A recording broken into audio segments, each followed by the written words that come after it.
But Okay. I'm aware that there's a deed into trust in like 2010, I believe, and then I saw Shannon Menapace popped up and seemed to deed it over, but there was nothing from the trust to Shannon Menapace, so I didn't know if you were aware of that, or if you were aware of the Stewart Title cautionary warning regarding Thomas Doerr's office, because that was the originating foreclosure attorney. Bob Steele. Hi, Bob. Yes. It's Chris King. How are you? Not too bad. How are you doing today? I'm all right, brother. I had a couple of quick questions. I used to write for Stewart Title, and I have a website called Mortgage Movies, and I've been investigating a case over a home that you're working with at 1926 Wilson Point. Uh-huh. And I just had a couple of questions about that, if you had a minute. Sure, go ahead. Yeah. I'm just wondering if you're comfortable with the chain of title on that residence, and if you're gonna, what kind of warranty deed or quitclaim deed you're planning on offering, or what have you. Well, it's actually being handled by Hudson and Marshall. I'm their realtor. Okay. But Hudson and Marshall is auctioning it, and I really don't have any control. Their title company will have total control of it. I don't really know. I know it was the whole thing was messy. Right. And it's been owned by the family all this time. It's not going to be a hard one to trace down because, we know when it was built, we know that it was the same family the whole way, so. Right. Pretty much.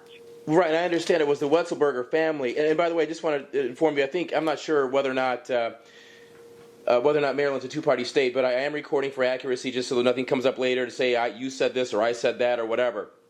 But Okay. I'm aware that there's a deed into trust in like 2010, I believe, and then I saw Shannon Menapace popped up and seemed to deed it over, but there was nothing from the trust to Shannon Menapace, so I didn't know if you were aware of that, or if you were aware of the Stewart Title cautionary warning regarding Thomas Doerr's office, because that was the originating foreclosure attorney. Yeah. So I didn't know if you were aware of those items or not.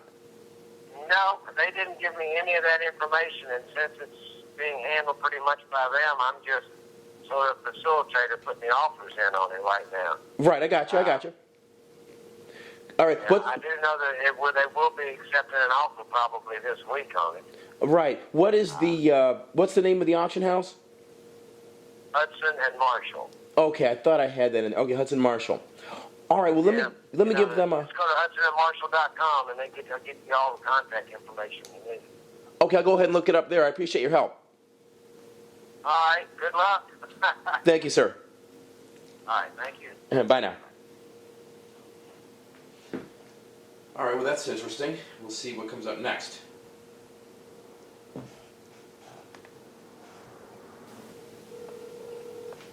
Thank you for calling Hudson and Marshall Auction Company.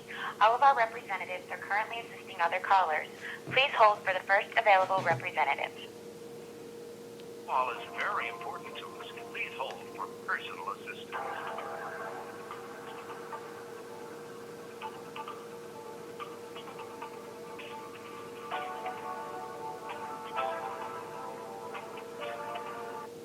Thank you for calling Hudson and Marshall Auction Company.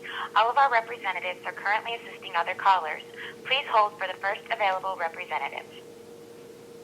Highly trained professional. The sheriff shaking their heads and proclaiming, "I'm just doing my job," as they interject themselves into private property matters, even in non-judicial foreclosure states.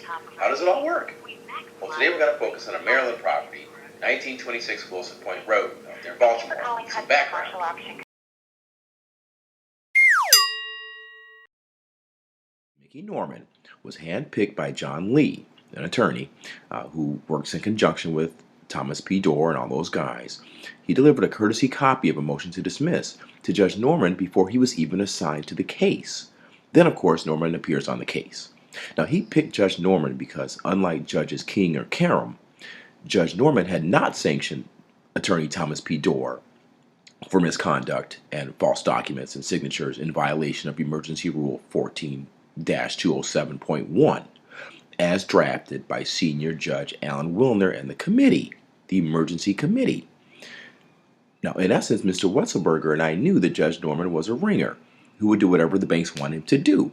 And that's probably, in part because Doerr's law partner is a senator, spent a substantial amount of time as a state senator. Now, listen to a bit of the April 2013 court transcript that I published earlier, where we hear Judge Norman flip the burdens of proof to the homeowner to disprove his signature instead of the foreclosing attorney proving the signature. And he's also actively violating the law in another case where a homeowner should have been granted default judgment, but more on that in a coming video. Knowledge of this when Mr. Doerr was in the stand, I would have presented this to him and said, Mr. Doerr, how can you explain that you claim to have a note, you claim to be the original from M&T Bank, when the Florida mortgage bankers in the Supreme Court stated all physical notes are destroyed. They're not only destroyed, they're deliberately eliminated. So how can a physical, original, wet ink signature authenticated note, which, mind you, there were two different copies entered into the 08 case and the 10 case, one with endorsement, one without. How can Mr. Doerr state that he has the original with credibility, competence, or reliability? It's impossible. Per the Florida mortgage bankers and Mr. Doerr admitted he has no first-hand knowledge. Only I can authenticate. I'm not going to go back to that, but there's substantial contrary evidence that if I don't have it here somewhere in this transcript that says it's not my signature, I think I objected every other way I could have possibly done. Maybe I forgot to say it was my signature. It is not my signature. That note is not authenticated. Well, that train has left the station. You had ample opportunity in a contested hearing to produce whatever evidence you wanted at the time concerning your signature. So what all has Judge Norman done here? Well, as I mentioned, he flipped the burdens of proof, but he also ignored a motion to recuse. Didn't even address it in court. Okay, just went right on ahead. Furthermore, he tried to hide a court order dismissing Mr. Wetzelberger's prior filing. There was a counterclaim. There was an order out there from a judge, I believe it was Judge Cahill, that dismissed it because Mr. Wetzelberger had filed the counterclaim while there was an appeal pending. So that's a dismissal without prejudice. Okay, but at some point, Judge Cahill, I think prior to that, had issued a dismissal with prejudice, but seeing the error of his ways. And we all know that constitutionally, you can't dismiss it with prejudice when you had no jurisdiction, okay? But yet and still, Judge Mickey Norman uses this against Mr. Wetzelberger in an attempt to paint him as a vexatious litigant, okay? That's because he's dirty, he's corrupt, and the whole process is dirty and corrupt.